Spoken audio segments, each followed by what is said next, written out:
My fiancée said, "When we marry, half your business is mine." I said, "Of course." Then I called my lawyer and moved everything into my sister's name. When she found out during the signing, she just stared at me, and when people talk about building a business from the ground up, they usually mean late nights, instant noodles, and overdrawn accounts. For me, it meant sleeping in my delivery van behind a shuttered warehouse for 2 years, showering at a 24-hour gym, and pretending I wasn't terrified that everything would collapse before it even started. That van later became the first vehicle of my logistics company, Trident Freight Systems. 10 years later, I had a fleet, a staff of 37, and a name on the door that people actually recognized. That's when I met Samantha. She wasn't one of those people who chase status. Or at least, she didn't seem like it in the beginning. She was a marketing consultant working for a packaging firm that handled some of my contracts. She had the kind of confidence that made people lean in when she spoke, and I'd fallen for that before I even realized it. For the first year, everything felt easy. She made my life brighter, smoother, more social. My friend said she completed me. I thought she grounded me. But after I moved into the house in Brookhaven, things began to shift. Samantha started making comments about lifestyle, subtle at first. The kind of remarks you could laugh off if you didn't listen too closely. She'd mention how some wives didn't have to work after marriage, or how some couples didn't argue about prenups because they trusted each other. She said these things with a smile, always pretending it was a joke, but something in her eyes suggested she was taking notes. It was at dinner with her parents that the joke first landed with real weight. We were at an Italian restaurant, her choice, the kind of place with candlelight that makes every plate look like it costs more than it's worth. Her father, a retired accountant with too much time on his hands, asked about the company. He said it casually, like he didn't already know the answer. I told him business was good, expanding routes, more contracts, steady growth. He raised his glass and said something like, "Well, looks like our girl made the right choice. Finally found a man with stability." Samantha smiled, but not in a way that comforted me. It was the kind of smile people give when they've just confirmed a win. Her mother followed with a half-hearted laugh and said she'd always known her daughter would marry into success. I tried not to let it bother me, but the tone of that dinner sat in my stomach like cold wine. On the drive home, Samantha leaned her head on my shoulder and said she was proud of me. I should have believed her, but instead, I heard her father's voice echoing in my head. A week later, the conversation that started everything happened. We were in the living room, planning the guest list for the engagement party. She looked up from her laptop, smiling, and said she'd spoken with her friend about the upcoming marriage license signing. Then, still smiling, she said, "When we marry, half your business is mine, right?" I remember laughing. The sound felt fake even to me. I said something about how that's how marriage works. She laughed too, a little too easily, then added, "Guess I should start checking the books now." It was supposed to be funny, but when she turned back to her laptop, I saw her reflection in the screen. The smile was gone. That night, she fell asleep early. I stayed up in the office, pretending to work. Instead, I opened my accounting software and stared at the numbers, the fleet value, contracts, assets, insurance, everything I'd built from nothing. For the first time, I felt like I didn't own any of it. I didn't tell anyone about what she said, but the next morning, I called my lawyer, Victor, and asked him to meet. Victor had been with me since the early days. He wasn't just a lawyer. He was a friend who'd watched me go from debt to profitability. When I told him what I was considering, he leaned back in his chair, tapping a pen against the table. I could tell he wanted to ask why now, but he didn't. He just nodded slowly and said, "You want to move everything?" I said yes. Not sell. Not liquidate. Just restructure. Make sure that if anything happened, divorce, lawsuit, bad faith, the core ownership would be untouchable. He asked who I trusted enough to hold it. The answer was easy.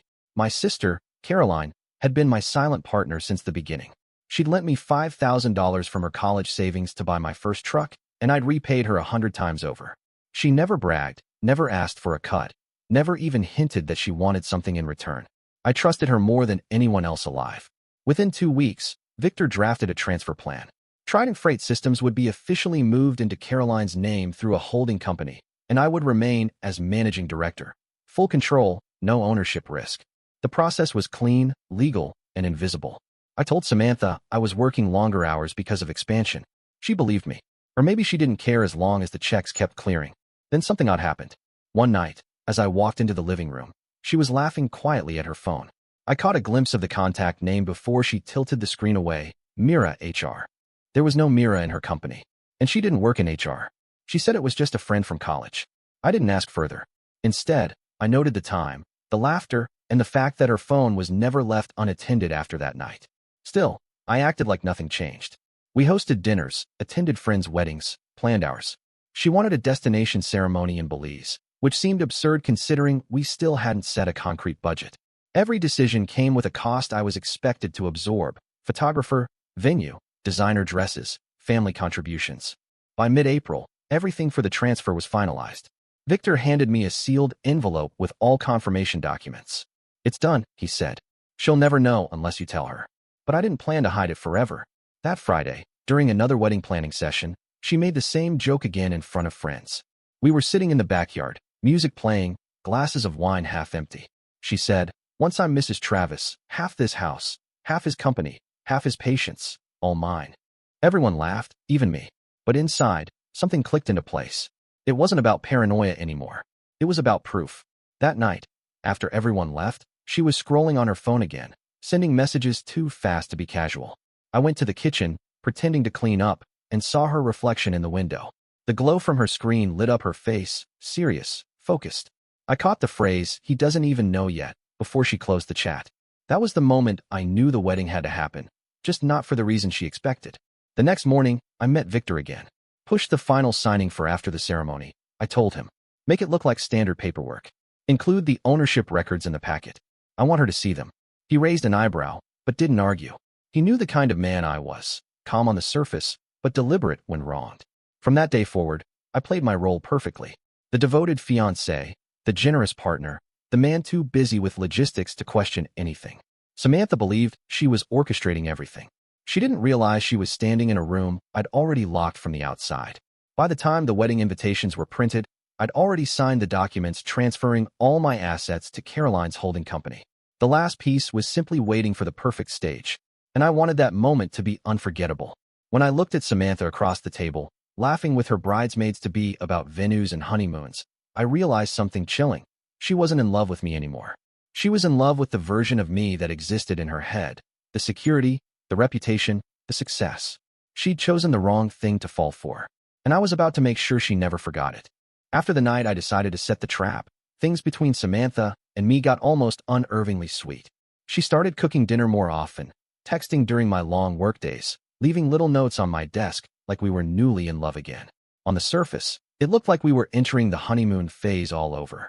Beneath that, it felt staged, rehearsed, even.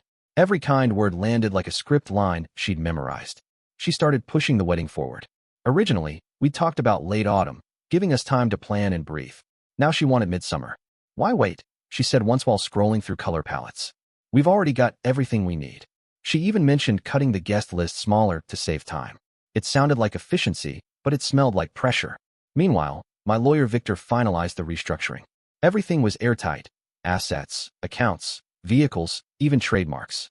Legally, Caroline now owned every tangible piece of Trident Freight Systems, while I remained managing director and primary signatory. It was the perfect illusion: control without exposure. Samantha didn't notice a thing, but her behavior was changing in small, telling ways. One afternoon, I came home early from a route audit. Her car was in the driveway, yet the house was silent. I called out, got no response. I found her on a video call in the guest room, camera tilted away from her. She ended it as soon as I walked in. When I asked who it was, she said she was just catching up with her cousin. Her tone was calm, but her hand was trembling slightly as she set the phone down. A few days later, Caroline called. "Travis," she said, "someone just emailed the company accountant asking for verification of ownership." No name signed, but it came from a Gmail address that starts with S_B. My sister didn't need to guess what it meant, and neither did I. It was the first confirmation that Samantha wasn't joking anymore. That evening, I acted like everything was normal. We had dinner on the porch, talked about flowers and table arrangements. She wanted everything white and gold, minimalistic, expensive, impersonal. When she said she'd already talked to a planner who could adjust the deposit dates if we confirmed fast, I realized she wasn't trying to celebrate love. She was fast-tracking acquisition. My friend Derek called the next night. He'd been with me since the early warehouse days, long before I met her. He sounded uneasy. "You busy?" he asked. "I saw Sam tonight at Archer's bar." It wasn't unusual. Samantha had co-workers she sometimes met for happy hour. But Derek paused before continuing. She wasn't alone, and it didn't look like business. I asked who it was. He said it looked like one of her old colleagues from the packaging firm, a tall, clean-cut guy named Brian. The way Derek described it, they were sitting close, not touching but almost leaning into each other. She was laughing, playing with her hair. I didn't get angry. I just felt this strange, quiet confirmation. The kind that comes when something you already suspected simply proves itself true. I thanked him and told him not to mention it again. That night, Samantha came home smelling faintly of citrus and perfume, the kind she wore on early dates with me. She said she'd been at a networking mixer. She looked radiant, almost glowing. For the first time, I realized how easily she could lie without hesitation. Instead of confronting her, I smiled. If she wanted a performance, she'd get a stage. Over the next few weeks, I became the picture of devotion. I brought flowers to her office, arranged tastings, even let her pick the band. I let her feel safe. The safer she felt, the more confident she became, and the less careful. I overheard another call one night, muffled through the bathroom door. Her tone was low, almost whispering. No, he won't check. He's too busy. After the signing, it's all official anyway. Then a pause. Yes, of course I'll transfer it quietly. She didn't notice me listening from the hallway. By June, everything was ready. The venue, the dress, the guests. Even the officiant had been confirmed. All that was left was the pre-wedding legal signing, which I'd arranged to take place right before the ceremony itself. That's when I planned to unveil everything. Victor had prepared a set of documents disguised as the typical pre-marriage business disclosures, the kind couples sign to merge financial records and protect joint liabilities. Inside that stack were the new ownership documents that showed everything: company, vehicles, warehouses, all officially transferred to Caroline and Co. Holdings. I didn't want revenge. I wanted exposure. But the universe has a way of testing how much you can stomach before the moment comes. A week before the wedding, Samantha invited a few close friends over for a rehearsal dinner at our house. It was a warm night, full of laughter, candles, and the scent of grilled salmon. She was charming, glowing, confident, the perfect host. When the topic of money came up, one of her friends joked about prenups, asking if we had one. Samantha smirked, turned to me, and said, "Who needs a prenup when half his business is basically mine already?" The table erupted in laughter. I smiled, raised my glass, and said nothing. Caroline, sitting across from me, caught my eye and looked alarmed for half a second. She knew what was coming. Later that night, when everyone had left, Samantha came to bed humming, relaxed, maybe even drunk on her own charm. She fell asleep easily. I lay awake, staring at the ceiling, replaying the dinner scene. The smug laughter, the arrogance, the certainty. It was the kind of confidence only ignorance could give. The next day, Victor called to confirm everything was finalized for the signing. The paperwork was delivered to the venue in a sealed folder. I told him to make sure Samantha's copy was placed at the bottom. I wanted her to reach that page last. That weekend, I visited Caroline. She looked uneasy. "You sure you want to do this at the wedding, Travis? It's brutal." I said it wasn't about hurting her. It was about truth. "She's already made her choice," I said. "I'm just letting her read it." The day before the ceremony, Samantha's mother called to check on details. Her tone was coldly polite, as if she was addressing a bank manager rather than her future son-in-law. She asked whether my business documentation would be available for the legal merging, since it's standard for couples at this level. I almost laughed. When I told her everything was already handled by my attorney, she said, "Good. It's important to start your marriage with clarity." The irony of her tone could have cracked glass. That night, Derek texted me again. "She's at the same bar. Same guy. They're in a booth this time." I told him to leave it. I didn't even feel anything anymore. No jealousy, no anger, just anticipation. The plan was already locked. On the morning of the wedding, she woke up early, humming again, sipping coffee in a silk robe. The entire house buzzed with preparation: makeup artists, florists, stylists. I watched her from the kitchen, calm as a lake before a storm. She kissed my cheek absent-mindedly and said she couldn't believe the day had finally come. Neither could I. Everything I'd worked for, years of sweat, debt, sleepless nights, would be protected within hours. The woman who thought she was marrying into a company would soon learn she was marrying a man who had already outplayed her. By noon, the cars were ready. Guests filled the glass chapel by the lake, and Samantha walked out of the house looking like she'd stepped out of a magazine. She smiled at me with the confidence of someone who thought the world had already bowed to her. She had no idea that the pen she'd soon hold would be the same one that ended her illusion forever. The morning of the wedding looked like something out of a magazine. The lake was still, the air smelled faintly of lilies, and the glass chapel caught every bit of sunlight like it was built to witness perfection. Guests were arriving, photographers buzzing around like flies, and Samantha was the center of gravity, glowing, confident, and busy giving orders to everyone around her. From the outside, it was a flawless scene, but underneath it, I could feel the tension vibrating like a power line. I'd spent the last week fine-tuning the plan with Victor. The marriage license signing would take place in the small adjoining conference room beside the chapel, just before the ceremony.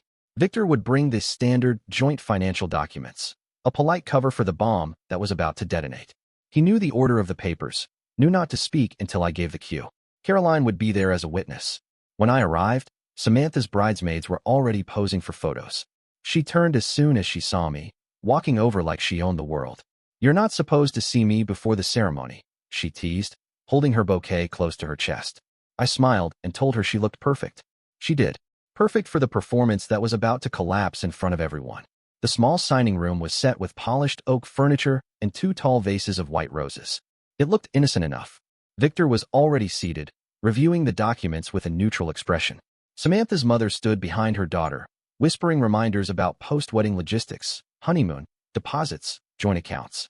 Caroline stood quietly on the opposite side, her arms folded, avoiding eye contact with me. Victor cleared his throat and began the formalities. The papers were arranged neatly, the pens gleaming beside the folders. Everything about it was calm, almost ceremonial. Samantha was cheerful, signing wherever Victor pointed, chatting with her mother about the reception menu. Then she reached the second-to-last page, the one that listed corporate ownership and marital disclosures. She scanned it, half distracted, her pen hovering over the line. Her expression shifted slowly, like she'd seen something she couldn't quite process. Her smile faltered. She looked closer, eyes narrowing. Caroline's name stared back at her from the top of the page. Caroline Walters, CEO and sole shareholder of Trident Freight Systems. Samantha froze. Her eyes darted from the paper to me, then back again. For a moment, no one spoke. Even the hum of the air conditioner seemed to vanish. Victor stayed perfectly composed. "Everything in order?" he asked politely. Samantha's hand trembled slightly as she turned another page. Every asset she'd once listed as ours, the company, the trucks, the warehouse, the investment accounts, was now listed under Caroline's holding firm. There wasn't a single item in my name beyond my personal checking account. Her breathing quickened. This can't be right," she muttered.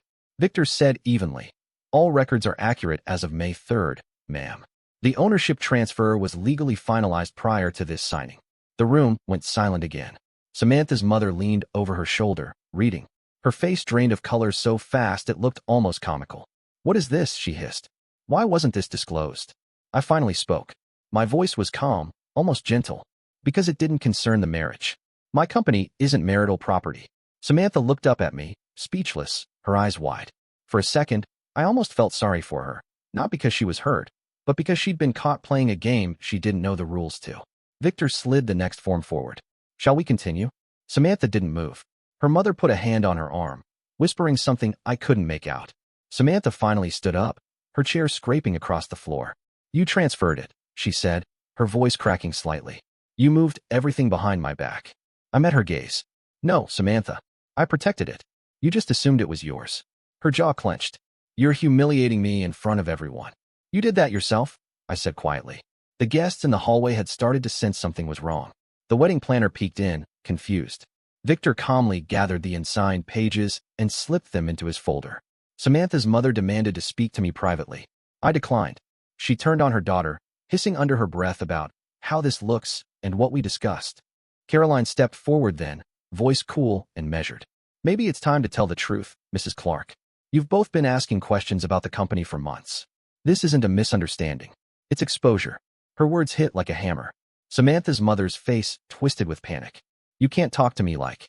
"I can," Caroline said, cutting her off. "Because you tried to pry into something that didn't belong to you." The planner was whispering now to one of the ushers outside, and I could hear murmurs spreading among the guests. Someone was definitely filming. Phones were out. Samantha finally turned back to me, her voice barely above a whisper. "I thought we were partners." "We could have been," I said, "if this marriage was about partnership. But it wasn't, was it? It was about control." She stepped closer, shaking, eyes glossy, but not from sadness, from fury. "You think you're clever," she said. "You think you're untouchable." "No," I said. "Just careful." That was when she said something that stripped away any doubt I'd been holding on to. She hissed. "You think I didn't know what I was doing? My parents told me how to secure stability. Your business was the safety net." Her mother tried to hush her, but it was too late. The words were already hanging in the air, heavy and undeniable. I didn't reply. I just turned to Victor and said, "We're done here." He nodded and gathered the papers. Caroline followed me out, leaving Samantha standing there with her mother, surrounded by whispers and flashes from guests' phones. The ceremony never happened. Within an hour, the venue staff were discreetly packing up the decorations while relatives tried to pretend they didn't know what had happened. Samantha locked herself in the dressing room. I waited outside for a while, watching as the guests slowly dispersed. I wasn't angry anymore, just numb. All the months of pretending, all the manipulation, had finally been dragged into daylight. About half an hour later, she came out, still in her gown, makeup streaked, phone clutched tightly in her hand. She stopped a few feet from me, looking like she was trying to decide between begging and screaming. "You ruined me," she said finally. I said, "You did that when you tried to make my life a transaction." She stared for another long second, then walked past me, heels cracking against the stone path. Her mother followed close behind, whispering frantic instructions into her ear. The car doors slammed. The sound echoed across the lake. By evening, half the guests had already posted photos online. Me standing calm beside the table, her looking shocked. The caption from one of the bridesmaids read, "He moved his company the week before the wedding." She found out at the altar. I didn't post a thing. I didn't have to. The story was writing itself. The next morning, I woke up to a dozen missed calls, some from mutual friends, some from numbers I didn't recognize. The story had already spread through local business circles. There were people calling me either heartless or brilliant, depending on how they saw it. Victor called, too. "You might want to stay quiet for a while," he said. "These things get loud before they fade." I told him I had no intention of speaking publicly. The truth had done enough damage on its own. That night, I got one last message from Samantha. It wasn't an apology. It was a voice memo, just her whispering, "You'll regret this." I deleted it without listening to the rest. Some people regret losing love. Others regret discovering what it really was. I didn't feel either. I just felt relief. But what I didn't know then was that the aftermath would spread further than either of us expected. The next part of my life would start with that single headline that went viral the next morning. The story reached the internet before I'd even finished breakfast the next morning. Someone at the venue, probably one of the guests, had uploaded a short video clip titled, "The Groom Outsmarts His Gold-Digging Bride." It showed Samantha flipping through the paperwork, the moment her face changed, and me sitting quietly, watching her realize what she'd lost. Within hours, it spread across every platform. By noon, there were commentaries, memes, and articles with headlines that sounded like fiction. My phone wouldn't stop buzzing. Half the calls were reporters. The other half were friends asking if it was true. I ignored them all. Caroline came over that evening, exhausted but smiling faintly. She said the story had reached local news. Investors were calling her, curious, impressed, some even laughing about it. "You might get more business from this than you ever did from marketing," she said. She wasn't wrong. Within a week, the exposure turned into opportunity. Companies that had never returned my calls before were suddenly eager to work with Trident Freight Systems. They liked the narrative, the smart, self-made guy who protected his life's work. To them, I wasn't just a businessman anymore. I was a symbol of caution and control. Meanwhile, Samantha's life went in the opposite direction. I didn't go searching for her updates, but they found me anyway. A client forwarded a link to a gossip page that had posted screenshots from private group chats. Someone close to her had leaked her messages, the ones she'd sent before the wedding, joking about finally locking in the future and bragging that her mother had a plan. It painted her exactly as she'd been, manipulative, calculating, and proud of it. The backlash was brutal. Her company, the one her family owned, started losing contracts. Apparently, clients didn't like being associated with scandal. Within 3 months, it filed for restructuring. Her father quietly stepped down. Her mother deleted her social media accounts. Samantha herself disappeared for a while.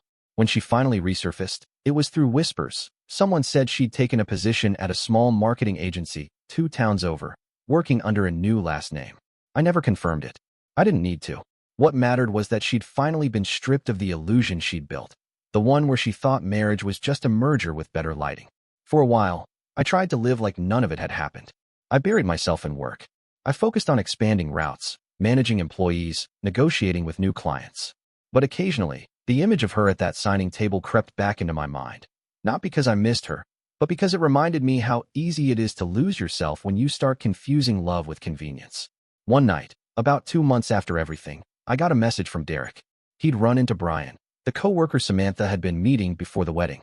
According to him, Samantha had tried dating Brian after the scandal, but it hadn't lasted long. Apparently, Brian hadn't known the full story until after the video went viral. Once he realized how deep it went, he ended it abruptly. Derek sent me a short text afterward.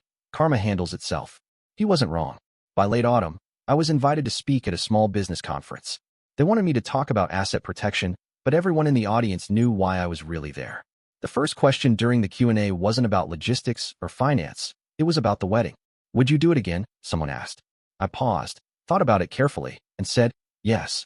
Because people show you who they are when they think they've already won. That line ended up quoted everywhere.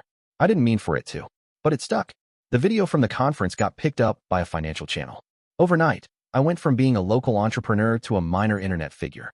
Interviews followed, not about the scandal, but about business foresight.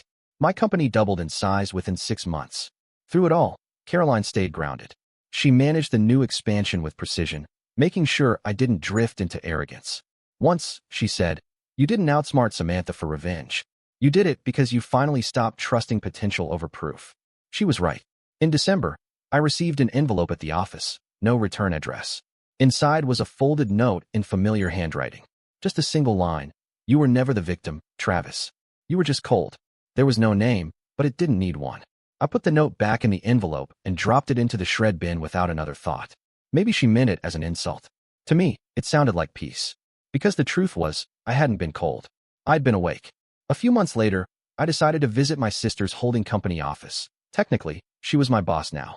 She decorated her office wall with framed newspaper clippings. One headline caught my eye. The groom who outsmarted greed. She laughed when she noticed me reading it. Don't act shy, she said. You turned a scandal into a business case study. We ended up going for coffee after. She told me that some university professors had started using my story as an example in their business ethics lectures. I didn't know whether to be flattered or embarrassed. As we walked outside, Caroline said something that stuck with me. You can rebuild anything, except trust. You saved your company, but the next person you let close, make sure it's not just paperwork protecting you. That night, I sat in the office long after everyone left. The sound of trucks backing into the loading bays echoed through the windows. I thought about how everything started. One joke over dinner, a laugh that didn't sound quite right, and the instinct that told me something was off. Most people think betrayal happens in one explosive moment. It doesn't. It starts quietly, in the pauses between sentences, in the glances that last a second too long, in the laughter that feels slightly forced. That's what I learned. Months passed. Life settled into rhythm again. The online noise faded, replaced by new scandals, new distractions.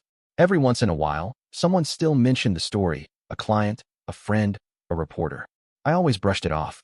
Until one afternoon, almost a year later, I stopped by a downtown cafe after a meeting.